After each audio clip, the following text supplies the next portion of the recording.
का मौसम था। मधुपुर नाम के गांव में सुरेश नाम का एक गरीब किसान अपनी पत्नी राधा और 2 बच्चों के साथ रहता था। उसका बेटा राजू 4 साल का और उसकी बेटी कोमल 6 साल की थी। माँ, आज कितनी ज्यादा गर्मी है। पिताजी को बोलो ना घर में एक कूलर ले आए। बेटा, अभी हम लोगों के पास कूलर खरीदने के लिए पैसे नहीं हैं। घर में एक पंखा है, अभी उसी से काम चलाना पड़ेगा। लेकिन माँ, यह पंखा कहाँ चलता है। यह पंखा इतना धीरे धीरे घूमता है कि इसकी हवा भी नहीं लगती। वो देखो, राजू भी गर्मी से कितना परेशान हो रहा है माँ। हाँ माँ, मुझे भी बहुत गर्मी लग रही है। ऐसा मन कर रहा है कि मैं भी ठंडी पानी में बैठा रहूं। इस गर्मी में तो मुझे ठंडी पानी भी बहुत पीने का मन कर रहा है। बेटा, एक काम कर, तू जाकर ठंडी पानी से नहा ले तो तुझे थोड़ा अच्छा लगेगा, क्योंकि यह गर्मी तो हमारा पीछा छोड़ेगा नहीं। और नहीं हम इतनी अमीर हैं कि गर्मी से बचने के लिए हम अपने घर में एसी या कूलर लगवा सके। राधा अपने बेटे से ऐसा कह ही रही होती है कि तभी सुरेश वहां पर आ जाता है। हे भगवान, इस साल तो भगवान ने कुछ ज्यादा ही गर्मी कर रखी है। खेत में काम करते हुए ऐसा लग रहा था कि मैं अभी चक्कर खाकर गिर जाऊंगा।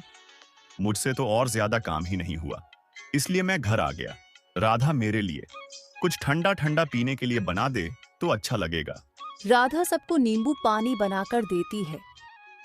माँ, यह नींबू पानी तो बिल्कुल भी ठंडा नहीं है। अगर इसके अंदर बर्फ होती तो और भी मजा आता। कुछ देर बाद शाम हो जाती है तो राधा खाना बनाने की तैयारी करती है। इतनी गर्मी में चूल्हे पर खाना बनाते बनाते वह पसीने से तरबतर हो जाती है। हे भगवान, हम गरीबों के लिए ना तो यह गर्मी अच्छी और ना ही सर्दियां अच्छी। इतनी गर्मी में ऐसा हाल हो रहा है कि अभी बेहोश होकर गिर जाऊंगी, और सर्दी में इतनी ठंड लगती है कि शरीर जमने को हो जाता है। खास हर मौसम हर समय ऐसा रहता कि ना तो ज्यादा सर्दी होती और ना ही ज्यादा गर्मी, तो सब कितना अच्छा होता ना। ऐसा तो होने से रहा। राधा, ऐसा होता तो क्या ही बात थी। दोनों पति पत्नी आपस में बात कर ही रहे थे कि तभी मकान मालिक वहां आ जाता है और सुरेश से कहता है, अरे भाई सुरेश, तू तो इस बार भी मेरे घर का किराया नहीं देने आया। क्या बात है, तुझे इस बार भी किराया देना है या नहीं देना है? नहीं नहीं रामलाल भाई साहब, किराया तो देना है, लेकिन कुछ आमदनी नहीं हुई है। आप मुझे थोड़े और मोहलत दे दीजिए तो मैं एक साथ आपका सारा किराया दे दूंगा। ये बात तो मैं तुम्हारे मुंह से 2 महीने से सुनते आ रहा हूं, लेकिन अभी तक मुझे 1 महीने का भी किराया नहीं मिला। इस बार मैं तेरी कोई बात नहीं सुनूंगा। अभी तो रात होने वाली है, इसलिए कुछ नहीं कह रहा, लेकिन कल सुबह होते ही अपना बोरिया बिस्तर उठाओ और यहां से रफा दफा हो जाओ। तुम जैसे लोगों को मैं एक और दिन भी अपने घर में नहीं रख सकता।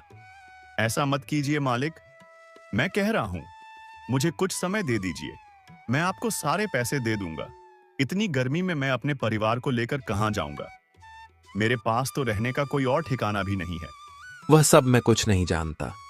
मैं बस इतना जानता हूं कि अगर मेरे घर में रहना है तो मुझे अभी के अभी किराया दे दो, वरना कल सुबह होते ही यहां से निकल जाओ। सुरेश ने बहुत कहा, पर उसका मकान मालिक उसकी कोई बात नहीं सुनी। अगले दिन वह सुरेश को घर से बाहर निकाल देता है। इतनी गर्मी में सुरेश अपने बीवी बच्चों के साथ सड़क पर आ जाता है। अब हम लोग कहाँ जाएंगे जी? इतनी गर्मी में कहीं बच्चों की तबीयत ना खराब हो जाए। हमारे कोई रिश्तेदार भी नहीं है जो उनसे मदद मांग ले। तुम चिंता मत करो राधा, कोई ना कोई हल जरूर निकल आएगा। चलो, अपने गांव के चौराहे पर एक बड़ा सा पेड़ है, उसके नीचे जाकर बैठता हूँ, फिर सोचता हूँ कि क्या करना होगा। जैसे जैसे दोपहर हो रही थी वैसे गर्मी और बढ़ते जा रही थी, और इधर राजू की तबीयत अब खराब होने लगी थी। तभी राधा सुरेश से कहती है, ए जी, राजू की तबीयत अब खराब हो रही है। वह हमारा पड़ोसी है ना, मंगरू भैया, आपका जिगरी दोस्त। उन्हीं के यहाँ चलते हैं। हाँ, तुम सही कह रही हो भाग्यवान। मंगरू हमारी मदद जरूर करेगा। दोस्ती किस काम आएगी। वह दोनों अपने बच्चों को लेकर मंगरू के घर की तरफ उसे तेज धूप में चलते हैं और मंगरू के घर का दरवाजा खटखटाते हैं।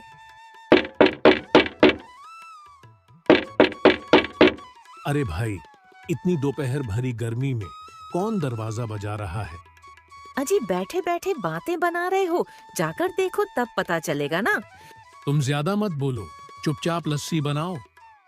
अरे सुरेश, तू पूरे परिवार के साथ इस समय यहाँ सब ठीक तो है ना? अरे कुछ ठीक नहीं है मंगरू भाई। 2 महीने से मैं किराया नहीं भरा था, जिस कारण मकान मालिक ने घर से निकाल दिया। और इस समय तेज धूप और गर्मी की वजह से राजू की तबीयत ठीक नहीं है, इसीलिए यहाँ आए हैं।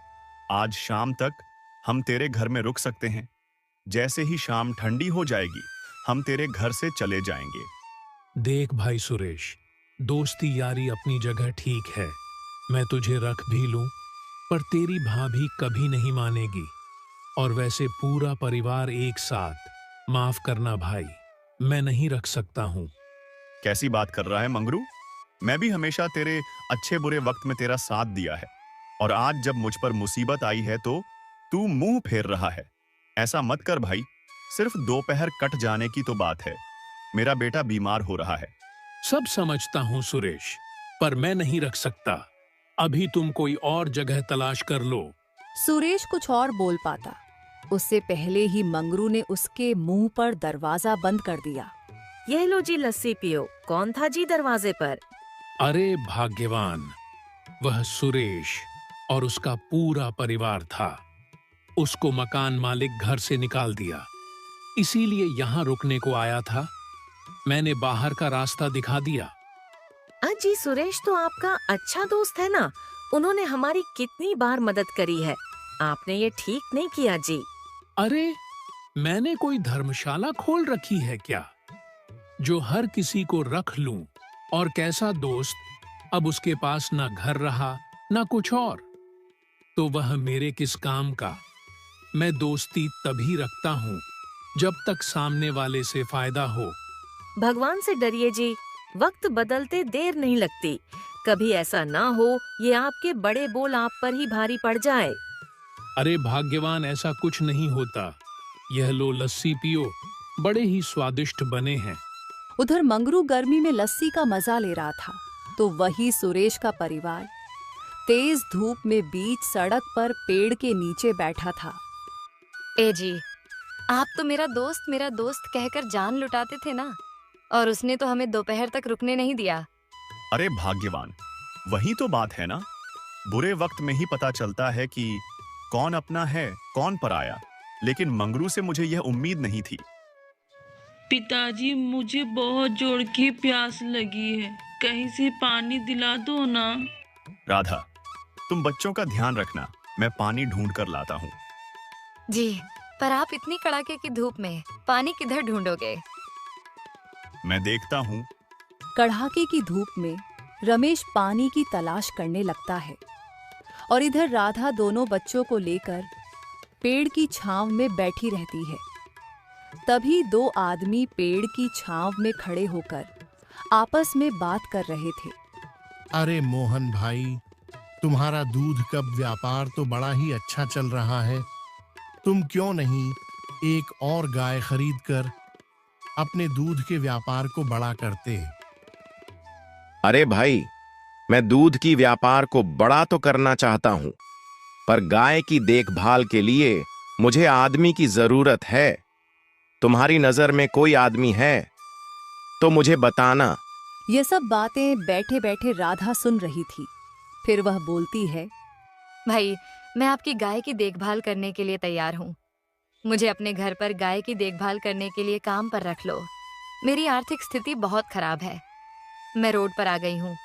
ठीक है, मैं तुम्हें काम पर रख लूंगा, पर तुम्हारे 2 बच्चे हैं। क्या तुम काम को सही तरीका से कर पाओगी? सुबह से लेकर शाम तक तुम्हें गाय की देखभाल करनी होगी, जैसे कि काम में तुम्हें गाय को चारा देना, गाय की जगह को साफ सुथरा रखना, गाय को नहलाना। ये सब काम तुम्हारे रहेंगे। अगर तुम यह सब काम करने के लिए तैयार हो तो बोलो, और इसके बदले में मैं तुम्हें पैसे नहीं दूंगा। 2 kg दूध मिलेगी। हाँ मोहन भाई, आप मेरे दोनों बच्चों की फिक्र मत कीजिए। ये दोनों बहुत समझदार हैं। और रही गाय का काम करने का, तो मैं सारा काम करने को तैयार हूँ। और मुझे मंजूर है कि आप मुझे 2 किलो दूध दोगे। पर मेरी भी एक शर्त है। कैसी शर्त है तुम्हारी, बताओ। शर्त मेरी ये है कि मेरे पास अभी ठहरने के लिए घर नहीं है। हम लोग पूरे परिवार 2 दिन तक आपके गाय वाली घरों में रहेंगे। फिर हम लोग अपना एक नया घर ढूंढ लेंगे। ठीक है, यह शर्त तुम्हारी मंजूर है, तो फिर चलो मेरे साथ मेरे घर।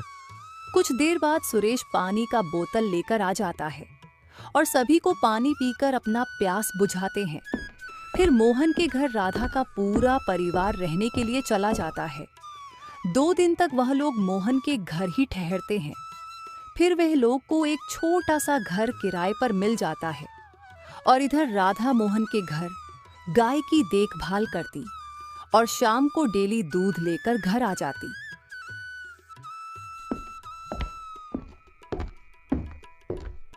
अरे राधा, मुझे कुछ समझ में नहीं आया।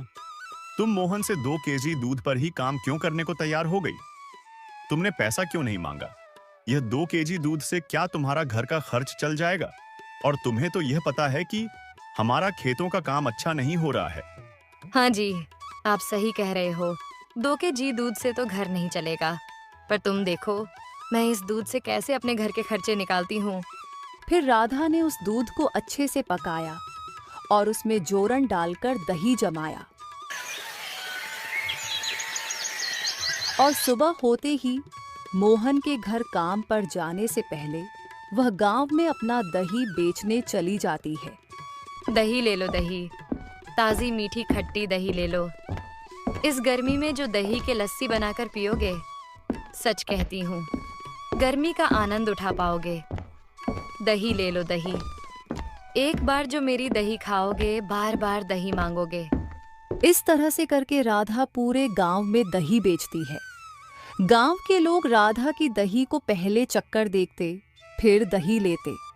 वाह राधा बिटिया, तुम्हारी दही तो सच में बहुत ही मीठी है और गाढ़ा भी है। लो, मुझे आधा kg दही दे दो। हाँ राधा बिटिया, तुम्हारी दही तो सच में ही बहुत अच्छी है।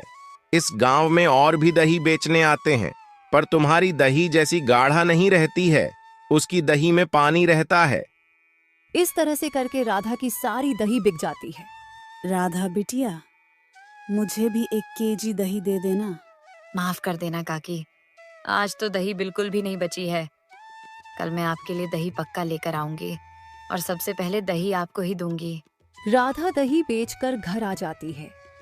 फिर मोहन के यहाँ गाय की देखभाल करने चली जाती है और मोहन से कहती है, मोहन भाई, आप थोड़ा मेरी काम की कीमत बढ़ा देते तो अच्छा होता।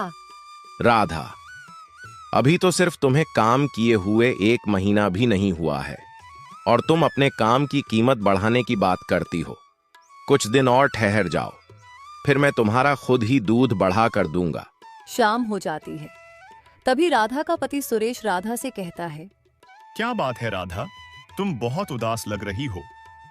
क्या ही बताऊं आपको जी, मेरे दही गांव वालों को बहुत पसंद आ रही है और मैं किसी किसी को दही तो दे ही नहीं पाती हूँ। मुझे अपनी दही की कारोबार को और बड़ा करना था, पर मालिक ने दूध देने से मना कर दिया। एक काम करो राधा, तुम मालिक के यहाँ से ही 2 किलो दूध और खरीद लो और फिर दही जमा कर अपनी कारोबार को बड़ा कर लो। फिर अगले दिन से राधा ने मोहन से 2 किलो दूध और खरीदकर और फिर उसे अच्छे से पकाकर दही जमा देता है। फिर अगली सुबह गांव में बेचने चली जाती है। काकी, यह लीजिए आपकी दही। हाँ, ठीक किया राधा बिटिया, जो तूने सबसे पहले मुझे ही दही दे दी, क्योंकि तुम्हारी दही तो बहुत जल्दी ही खत्म हो जाती है और मुझे दही से ही दवा लेनी होती है। जिस दिन तुम्हारी दही खत्म हो जाती है, उस दिन मैं बिना दवा खाए ही रहती हूँ। ठीक है काकी, मैं अब से आपको ही सबसे पहले दही दे जाऊंगी। अब मैं चलती हूँ।